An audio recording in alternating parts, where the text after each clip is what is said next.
SBA Publications.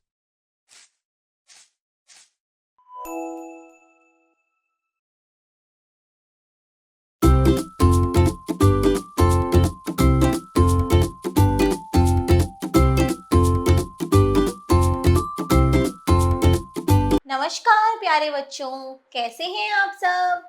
मैं उम्मीद करती हूँ आप सब बहुत अच्छे होंगे। प्यारे बच्चों, आज हम पढ़ेंगे पाठ 4 जिसका नाम है मेरा विद्यार्थी जीवन। चलिए आज की कक्षा प्रारंभ करते हैं। एक विद्यार्थी यहाँ अपने बारे में बताता है कि स्कूल में मैं बहुत होशियार नहीं तो मूर्ख भी नहीं माना जाता था। शिक्षकों के प्रति प्रेम भावना हमेशा प्रकट करता रहा। हर साल माँ बाप को विद्यार्थियों की पढ़ाई व चाल चलन के संबंध में प्रमाण पत्र भेजे जाते। उनमें कभी मेरी पढ़ाई या चाल चलन की शिकायत नहीं की गई। दूसरे दर्जे के बाद तो इनाम भी पाए और 5वें तथा 6ठे दर्जे में तो क्रमशः 4 रुपए और 15 रुपए की मासिक छात्रवृत्तियां भी मिली थी।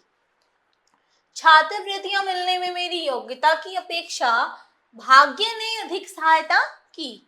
छात्रवृत्तियां सब लड़कों के लिए नहीं थी और उस समय 40-50 विद्यार्थियों की कक्षा में सौराष्ट्र प्रांत के विद्यार्थी बहुत नहीं होते थे।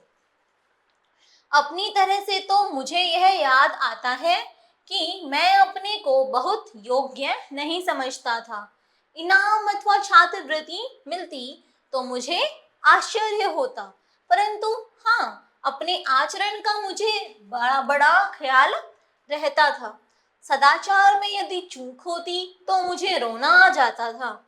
यदि मुझसे कोई ऐसा काम बन पड़ता जिसके लिए शिक्षक को उलाहना देना पड़े अथवा उनका ऐसा विचार भी हो जाए तो मेरे लिए असहनीय हो जाता था। यह बालक कहता है। मुझे याद है कि एक बार मैं पिटा भी था। मुझे इस बात पर तो दुख न हुआ कि मैं पिटा, किंतु इस बात का बहुत दुख हुआ कि मैं दंड का पात्र समझा गया। मैं फूट फूट कर रोया। यह घटना पहली या दूसरी कक्षा की है। उस समय दोराबजी एदलजी गीमी हेडमास्टर थे। वे अनुशासन प्रिय थे।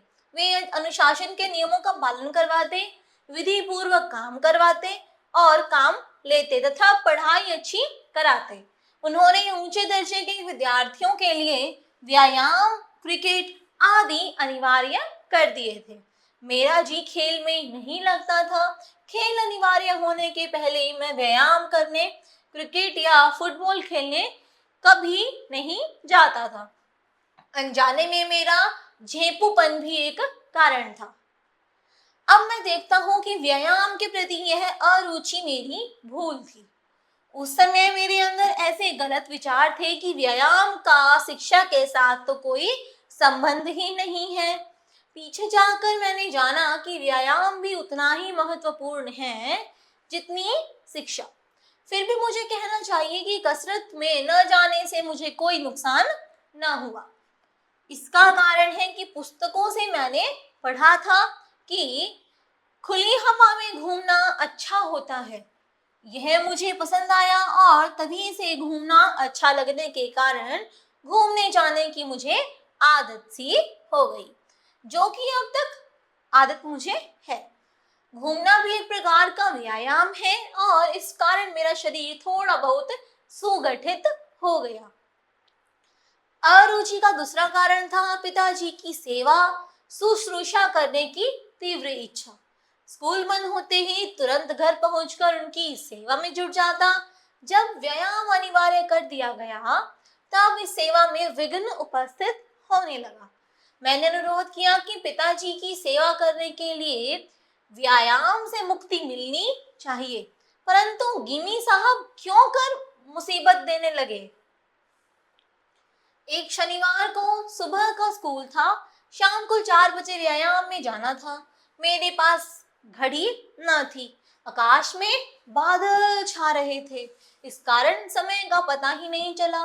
बादलों से मुझे धोखा हुआ, जब तक व्यायाम के लिए पहुंचा तब तक सब लोग चले गए थे। दूसरे दिन गिमी साहब ने हाजिरी देखी तो मुझे गैर हाजिर पाया, क्योंकि मैं तो व्यायाम के लिए गया ही नहीं था। मुझसे कारण पूछा, कारण तो जो था वही मैंने बताया। उन्होंने उसे सच ना माना और मुझ पर 1 या 2 आना, ठीक याद नहीं, जुर्माना कर दिया। मुझे इस बात से अत्यंत दुख हुआ कि मैं झूठा समझा गया। मैं यह कैसे सिद्ध करता कि मैंने झूठ नहीं बोला, पर कोई उपाय ही न रहा था। मन महसूस कर रह जाना पड़ा। मैं रोया और समझा कि सच बोलने वाले को असावधान भी नहीं रहना चाहिए। अपनी पढ़ाई के दिनों में मेरी वह पहली और आखिरी भूल थी। मुझे कुछ कुछ स्मरण है कि अंत में वह जुर्माना माफ कर दिया गया था। कुछ दिन बाद व्यायाम से छुट्टी मिल गई। पिताजी की चिट्ठी जब हेडमास्टर को मिली कि मैं अपनी सेवा शुश्रूषा के लिए स्कूल के बाद इसे अपने पास चाहता हूँ, तब जाकर उससे छुटकारा मिला। व्यायाम की जगह मैंने घूमना जारी रखा। इस कारण शरीर से मेहनत न करने की भूल के लिए शायद सजा न भोगनी पड़ी हो, परंतु एक दूसरी भूल की सजा मैं आज तक पा रहा हूँ। पढ़ाई में सुलेख होना आवश्यक नहीं। यह कुबुद्धि मेरे मन में न जाने कहां से आ गई। सुलेख का हमारे पढ़ाई में बहुत महत्व है, क्योंकि सुलेख से क्या हमारी लिखावट उससे सुधर जाती है। तो बालक कहता है कि यह कुबुद्धि मेरे मन में न जाने कहां से आ गई, जो ठेठ विलायत जाने तक रही। खासकर दक्षिण अफ्रीका में, जहां वकीलों के और दक्षिण अफ्रीका में जन्मे व पढ़े युवकों के मोती की तरह अक्षर देखे, तब तो मैं बहुत लज्जाया और पछताया। मैंने देखा कि लेख का खराब होना अधूरी शिक्षा की निशानी है। मैंने पीछे अपना लेख सुधारने की कोशिश की, परंतु पक्के घड़े पर कब मिट्टी चढ़ सकती है। जिस बात की अवहेलना मैंने बचपन में की, उसे मैं फिर आज तक न सुधार सका। हर एक नवयुवक और नवयुवती मेरे उदाहरण को देखकर चेते और समझे कि सुलेख शिक्षा का आवश्यक अंग है। लेख सुधारने के लिए आलेखन कला आवश्यक है। मैं तो अपनी यह राय बता रहा हूं कि बालकों को आलेखन कला सीखनी चाहिए। जिस प्रकार पक्षियों और वस्तुओं आदि को देखकर बालक उन्हें याद रखता है और आसानी से पहचान लेता है, उसी प्रकार अक्षरों को भी पहचान लेता है। जब आलेखन कला सीखकर चित्र आदि बनाना सीख जाता है, तब यदि अक्षर लिखना सीखे तो उसके अक्षर सुंदर हो जाएंगे। संस्कृत मुझे रेखागणित से भी अधिक मुश्किल मालूम पड़ी। रेखागणित में तो रटने की कोई बात न थी, परंतु संस्कृत में मेरी दृष्टि से सब रटना था। यह विषय भी 4ठी कक्षा में शुरू होता था। 6ठी कक्षा में जाकर इस विषय से मेरा तो दिल ही बैठ गया। संस्कृत शिक्षक बड़े सरल थे। विद्यार्थियों को बहुतेरा पढ़ा देने का लोभ उन्हें रहा करता। संस्कृत वर्ग और फारसी वर्ग में एक प्रकार की प्रतिस्पर्धा रहती थी। फारसी के मौलवी साहब नरम आदमी थे। विद्यार्थी आपस में बातें करते कि फारसी बड़ी सरल है और मौलवी साहब भी भले आदमी हैं। विद्यार्थी जितना याद करता है उतने पर ही वे निभा लेते हैं। सरल होने की बात से मैं ललचाया और एक दिन फारसी की कक्षा में जाकर बैठ गया। संस्कृत शिक्षक को इससे दुख हुआ। उन्होंने बुलाया और कहा, यह तो सोचो कि तुम किसके लड़के हो। धर्म की भाषा तुम नहीं पढ़ना चाहते। तुमको जो कठिनाई हो सो मुझे बताओ। मैं तो समस्त विद्यार्थियों को अच्छी संस्कृत पढ़ाना चाहता हूँ। आगे चलकर तो इसमें रस की घूंटें मिलेंगी। तुमको इस तरह निराश नहीं होना चाहिए। अध्यापक जी कहते हैं कि तुमको इस प्रकार निराश नहीं होना चाहिए। तुम फिर मेरी कक्षा में आकर बैठ जाओ। मैं शर्मिंदा हुआ। शिक्षा के प्रेम की अवहेलना न कर सका। आज मेरी आत्मा मास्टर कृष्ण शंकर का उपकार मानती है। वह संस्कृत के जो अध्यापक जी थे वह थे कृष्ण शंकर जी। क्योंकि जितनी संस्कृत मैंने उस समय पढ़ी थी, यदि उतनी भी ना पढ़ी होती तो आज मैं संस्कृत के शास्त्रों का जो आनंद ले रहा हूं वह ना ले पाता। बल्कि मुझे इस बात का पश्चाताप रहता है कि मैं संस्कृत अधिक ना पढ़ सका, क्योंकि आगे चलकर मैंने समझा कि किसी भी हिंदू बालक को संस्कृत का अच्छा अध्ययन किए बिना नहीं रहना चाहिए। अब तो मैं यह मानता हूं कि भारतवर्ष की उच्च शिक्षा में मातृभाषा के उपरांत राष्ट्रभाषा हिंदी, संस्कृत, फारसी, अरबी और अंग्रेजी के लिए भी स्थान होना आवश्यक है। इतनी भाषाओं की गिनती से किसी को डर जाने की आवश्यकता नहीं।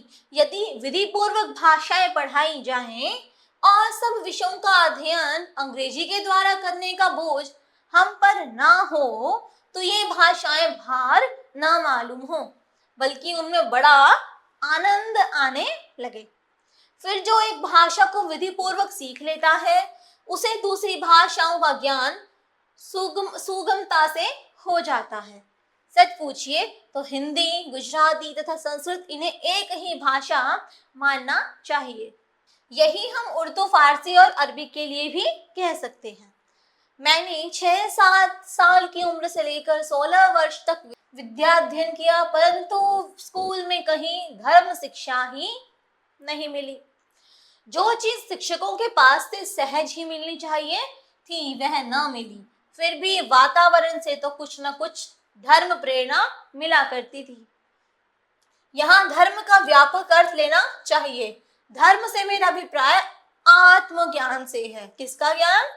आत्मज्ञान, आत्मा का ज्ञान।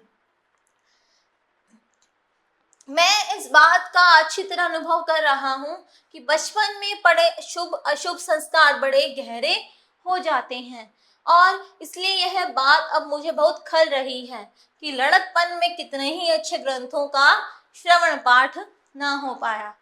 प्यारे बच्चों, क्या आप जानते हैं कि वह बालक कौन था? वह बालक मोहनदास करमचंद गांधी जी थे। गांधी जी ने इसमें अपनी खुद की कहानी बताई है कि उनका विद्यार्थी जीवन कैसा रहा।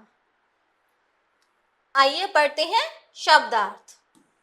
दर्जा, कक्षा, उलाहना, शिकायत, शुश्रूषा, सेवा करना, सुलेख, अच्छी लिखावट, अवहेलना, अनदेखी, शास्त्र, ग्रंथ, आचरण, व्यवहार, झेपूपन, संकोच करने की आदत, गैरहाजिर, अनुपस्थित, विलायत, विदेश, चेते, सीख लें।